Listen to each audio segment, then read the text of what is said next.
In addition to the main components described in the theory section, the refrigeration system illustrated here includes all the control devices needed for normal operation. We will now examine how these devices operate.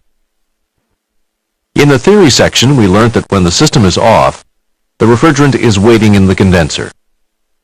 For it to enter the evaporator, the solenoid valve must first open. The signal to open the valve comes from the room thermostat, which closes an electrical contact when the room temperature is higher than the temperature set by the occupants. Some systems have a timer that turns the system off when the building is unoccupied. Others have an outside thermostat that prevents the refrigeration system from coming on when the outside temperature is too cold. Therefore, the compressor will only start up if the timer and outside thermostat allow it to do so. The liquid refrigerant starts to flow towards the expansion valve.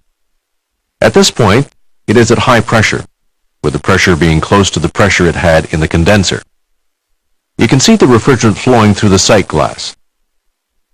As it flows, the refrigerant is filtered to remove possible residues or metal particles. The moisture it may have absorbed during maintenance is also removed by the same filter dryer.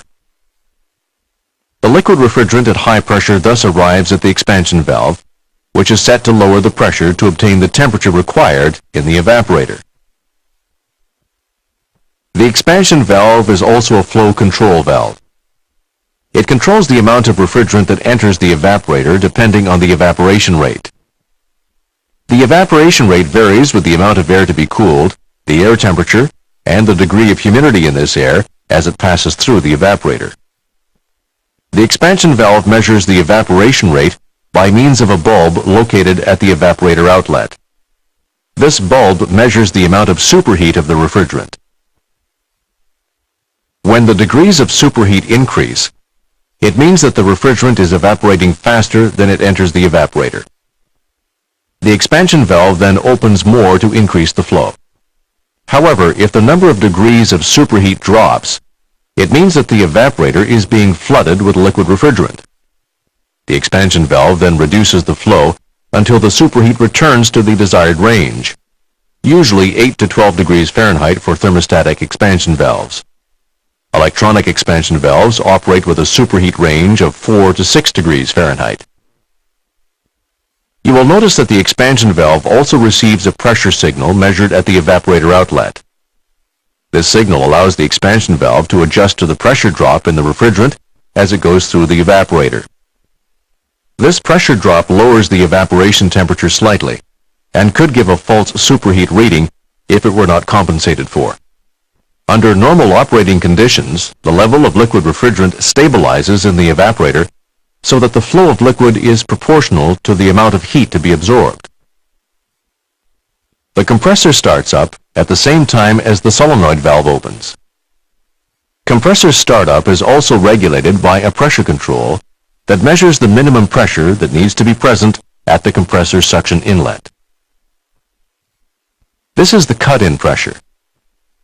This pressure is usually reached when the compressor starts up because the remaining refrigerant in the evaporator has evaporated while the compressor is off. This control is useful to prevent the compressor from starting if there is not enough refrigerant coming out of the evaporator. The compressor can be shut off by one of the three following controls. The first is the room thermostat. This thermostat shuts off the compressor if the ambient temperature is lower than the set point temperature. The second is the pressure control that measures the minimum required pressure at the suction inlet. This means that if too little refrigerant is coming from the evaporator, the compressor will be stopped. This is the cutout pressure. And the third is the pressure control that measures the pressure at the discharge outlet. It is called the high pressure cutout. When the discharge pressure is too high, the compressor shuts down. This may indicate that there is an operating problem that could damage the mechanical components. Under normal operating conditions, the compressor runs as long as the thermostat has not reached the desired room temperature. The gaseous refrigerant which is drawn in from the evaporator is compressed to a high pressure. The refrigerant temperature then rises instantly with the increase in pressure, and the refrigerant flows towards the condenser.